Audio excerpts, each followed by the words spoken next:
65 साल बुजुर्ग शहरी पर 3 दफा हमला हुआ। दो लड़के आए हैं, उन्होंने मास्क पहना हुआ है, ठीक है, उसने आते ही पैर मारा है। हमारी किसी के साथ कोई दावत नहीं है, नहीं ये कब बोला कि लग गया है, आप अस्पताल में आ जाइए। से आए हैं शूटर, ये कैमरा लगा हुआ है सामने, हमें नहीं पता था कि हुआ हो गया है। बुजुर्ग के ऊपर इन्होंने फायर साइड के ऊपर सीधे फायर मारे। ये घर के बाहर ही शूटर आके इनको निशाना बनाते हैं, ये और भी कहीं जाते हैं। अस्सलाम वालेकुम, मैं आपका होस्ट हसन शहबाज, आप देख रहे हैं हसन शहबाज ऑफिशियल। मैं इसमें मौजूद हूँ मुगलपुर के इलाके में, जहाँ पर 65 साल बुजुर्ग शहरी पर 3 दफा हमला हुआ। ये इसने 3 दफा इनके बुजुर्ग 65 साल के ऊपर जो हमला हुआ है, पहली दफा 2022 में ये हमला हुआ उन पे कातलाना, फिर 2023 में और फिर 2024 में। अभी एक हफ्ता पहले वो अपने घर के बाहर लंगर का इंतजाम कर रहे थे और 2 मोटरसाइकिल में नौजवान आए और पिछले जो लड़का था, जो शूटर था, उसने उनके ऊपर फायर किया और किस्मत से उनकी जान बच गई। और लगातार 3 सालों में ये तीसरा वाक़या है जो उनकी जान को ख़तरा है और FIR दर्ज हो चुकी है। लेकिन इनसे पूछते हैं, उनके दोनों बेटे हमारे साथ मौजूद हैं, कि असल वाक़या क्या है, कौन है जो हर साल आपके वालिद के ऊपर कातलाना हमला करता है। अस्सलाम वालेकुम जी सर, कौन है जो आपके वालिद साहब के ऊपर, ये जो बुजुर्ग है 65 साल, उनके ऊपर कातलाना हमला करता है, कौन है? सर हमें नहीं पता कौन है ये, तकरीबन ये पहला हुआ है 2022 में, ठीक है। वो वाले साहब बैठे हुए थे इधर ना दुकान पर, तो उन्होंने कहा मुझे दिल कर रहा है माल्टा खाने को। तो पीछे बाज़ार है, बाज़ार से माल्टा लेने गए हैं, माल्टा खाते खाते आ रहे हैं, ये पीछे गली है बच्चे के सामने, उधर वो आए हैं, उधर आते ना 2 लड़के आए हैं, उन्होंने मास्क पहना हुआ है, ठीक है, उसने आते ही पैर मारा है। ये पहले 2022 की बात है, पहले पैर मारा है, फिर दूसरा मारा है। कहाँ पे ये वाक़या हुआ? ये पिछली गली में हुआ है, बच्चे के सामने, ठीक है। फायर मारा 2 उन्होंने, एक पास से गुजर गया, दूसरा होंडे का 125 की टैंकी पे लगा है, टैंकी पे लाके उनकी टांग पे अंदर चले गया। अच्छा, ठीक है। फिर मैं दुकान पर गया था, ये भाई थे मौके पे मौजूद, ठीक। इन्होंने अस्पताल ले गए, मुझे कॉल किया है कि आपके वाल को फायर लग गया है। मैंने इनको कहा यार आपको क्या बात कर रहे हो, हमारी किसी के साथ कोई दावत नहीं है, नहीं ये बोला कि लग गया है, आप अस्पताल में आ जाइए। हम अस्पताल में गए हैं, ठीक है, जाके देखा है, तो वाले साहब अल्लाह का शुक्र है कि बचत हो गई है, फायर अंदर ही था, ठीक है। बाद में इन्होंने ट्रीटमेंट किया है हमारा, फिर 300 ना, तो पुलिस वाले आए, उन्होंने बोला क्या हुआ है, उन्होंने हमने बताया कि ये 125 लेके गए थे, उधर से आए हैं, उन्होंने आते ही फायर मारे हैं। कहते हैं यार कि वो डकैत है, 125 छीनने आए हैं आपके वाले साहब से। अब ये समझिए पुलिस वाले के साथ बात हुई ना, उसने, मैंने कहा कि उन्होंने आते पहले फायर मारे हैं, वाले साहब का बयान लिया, उन्होंने कहा फायर डकैत होता तो 125 मांगता, 125 ले जाओ, कोई बात नहीं है।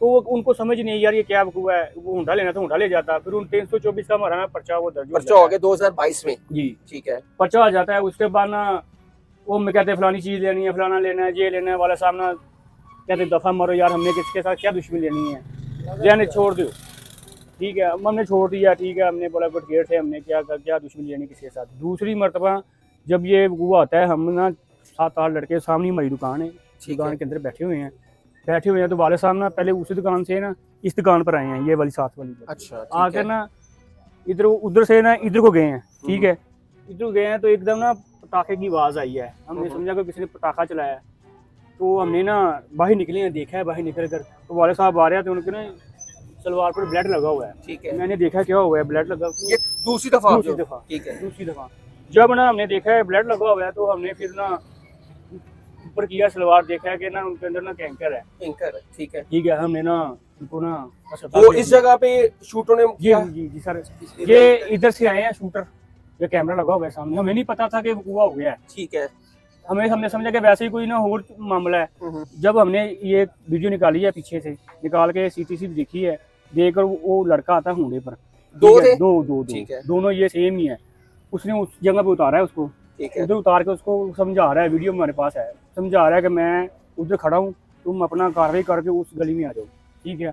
वो पूरा 5-7 मिनट टेलीफोन पर रह के लेता रहा।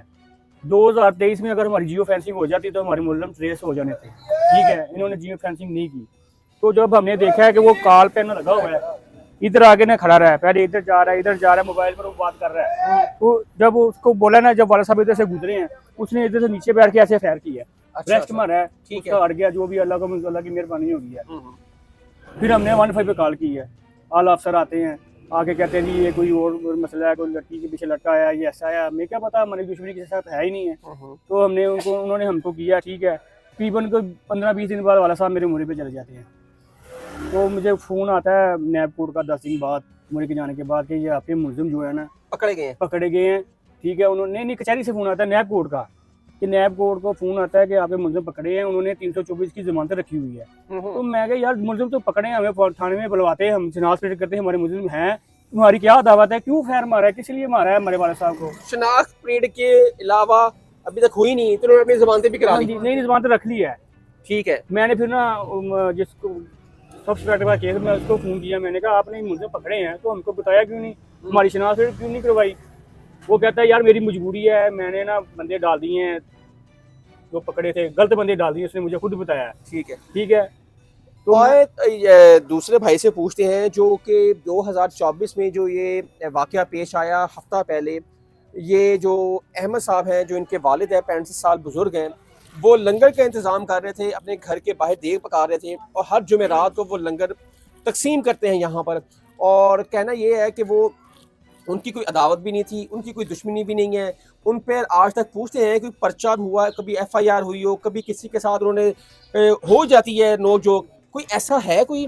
तो उनसे भी पूछेंगे, घर में जाके उनसे बात करेंगे, उनसे बेटे से पूछते हैं। अच्छा बताएं कि जब अहमद साहब को ये तीसरा अटैम्प्ट हुआ उनके ऊपर, इस दफ़ा तो बहुत ख़तरनाक था कि वो तो ऐसा लगता है कि जो शूटर आए हैं, वो जो फुटेज में नज़र आ रहा है, वो उनको कत्ल करने ही आए हैं। तो क्या अब तक पेशरफ्त हुई है? और ये बताएं कोई आपकी दुश्मनी हो, आप इस इलाके में रहते हैं, ऊंच नीच हो ही जाती है? ये मेरे ये दोस्त भी हैं, बड़े भाई, इनके साथ हमारा कारोबार है, इकट्ठा हम इधर ही रहते हैं। ये एक शरीफ शख्स हैं, इनके बेटे भी बहुत अच्छे हैं, इन कारोबार भी बंदे हैं कि कोई लड़ाई झगड़े वाली कोई बात नहीं है। हम उस दिन इधर ही गली में समझ लें वो लंगर पका रहे थे, हम थोड़ा सा आगे कहीं गए हुए थे, इनके बेटे इधर दुकान के पास खड़े हुए थे। ये दो नामालूम शख्स आते हैं, ये पहले इधर से घूम के वो दूसरी गली में जाते हैं, उधर से फिर जगह तलाश करते हैं कि वो कब्रिस्तान अंदर जाने का रास्ता मिल जाए। वो रास्ता उनको नहीं मिला, फिर वो घूम के वापस आए और इधर से ही अंदर गए हैं। 5 मिनट खड़े होने के बाद उन्होंने जब देखा कि थोड़ा सा रश कम हो गया, वो वापस आते हैं, बुजुर्ग के ऊपर इन्होंने फायर सार के ऊपर सीधे फायर मारे। तो फुटेज में देखा जा सकता है, बिल्कुल देखा जा सकता है। दोनों शख्स उधर से फायर करते हैं, बड़े आराम से इधर से चले, इनके बेटे भी आगे खड़े हुए थे, इनके पास से गुजरे हैं। अच्छा, बिल्कुल पास से, ये समझे कि लगता है ये वैसे किसी को तंग करके आ रहे हैं, शरारत करके आ रहे हैं, लेकिन इनका छोटा भाई था, उसने शोर किया कि इधर आए जल्दी से, वाले सबको फायर लग गए हैं। ये भागे उधर, उनको उठा के हॉस्पिटल लेके गए हैं। उसके बाद उधर पुलिस आई है। पुलिस कभी ऐसा लगा हो कि यार, कभी शक हुआ हो कि यार ये लड़के हो सकते हैं, आप वो एरिया में रहते हैं और कहते हैं कि इसी एरिया में उनके घर के बाहर ही 3 दफ़ा अटैम्प्ट हो चुकी हैं, वो और भी जगह पे जाते हैं, कहीं और जगह अटैम्प्ट नहीं होती उन पर, ये क्या मकसद है कि उनके घर के बाहर ही तीनों दफ़ा उनके ऊपर फायर हुए और उनकी जान को तीनों दफ़ा उनके घर के बाहर ही खतरा रहा? जी सर, यही बात है कि हम खुद परेशान हैं। अगर हमारे इलाके के हो तो हम तो उनको जानते पहचानते भी होंगे, वैसे भी वो मुंह वगैरह ढक के आते हैं। पहली दफा जब फायर हुआ है तो वो मेरी गली में हुआ, तब ये लोग नहीं थे, हम गली में खड़े थे, हमने देखा, उनको पकड़ के सर्विस हॉस्पिटल लेके गए, इनके बेटे को फोन किया, तब भी इन्होंने किया। तब हमारे भी जहन में याद है कि नया 125 हो सकता है, बुजुर्ग से आजकल होता है, शायद वो छीनने आए हैं। पुलिस ने भी यही मौका दिया कि हो सकता है बाइक, तो हमने इन्होंने कहा कि यार क्या किसी से दुश्मनी लेनी, तो खत्म हो गई बात। दूसरी दफा भी हुआ है तो तब वो कोई नशेई वगैरह थे, उन्होंने कहा ये हो सकते हैं, तो फिर इन्होंने कहा कि नहीं, वो घर वाले उनके रोने लग पड़े कि हम लोग तो गरीब बंदे हैं, इन्होंने हमारा कोई ऐसा काम भी नहीं है। इन्होंने फिर कहा कि यार हम किसी का ज्यादती नहीं करना चाहते, उनको फिर तब भी छोड़ दिया गया। तीसरी दफा भी आप देख लें कि आपके सामने है, कैमरे की मदद है, कैमरे से ढूंढा जा सकता है। नाज़रीन, हम उन 65 साल जो बुजुर्ग हैं जिनके ऊपर ये फायर हुआ है, उनको घर जाके उनसे भी बात करते हैं कि क्या बात है, कि आपकी किसी के साथ दुश्मनी है या आपके ऊपर कोई इससे पहले कभी FIR हो, आपको पता ना हो, या आपके साथ कोई अदावत रखता हो, आप बताना ना चाह रहे हो। ये सारे सवाल हम पूछेंगे अहमद साहब से, जिनको इस रिसेंटली गोलियां लगी हैं और अल्लाह ताला ने उनकी ज़िंदगी को तीसरी दफ़ा बचाया है। और क्या ऐसी बात है कि घर के बाहर ही शूटर आके इनको निशाना बनाते हैं, ये और भी कहीं जाते हैं, वहाँ पे शूटर इनको कुछ नहीं कहते। आए, ये सारे सवाल हम रखेंगे अहमद साहब से, उनके घर में जाके उनसे मिलते हैं, उनकी ताज़ियत भी करेंगे।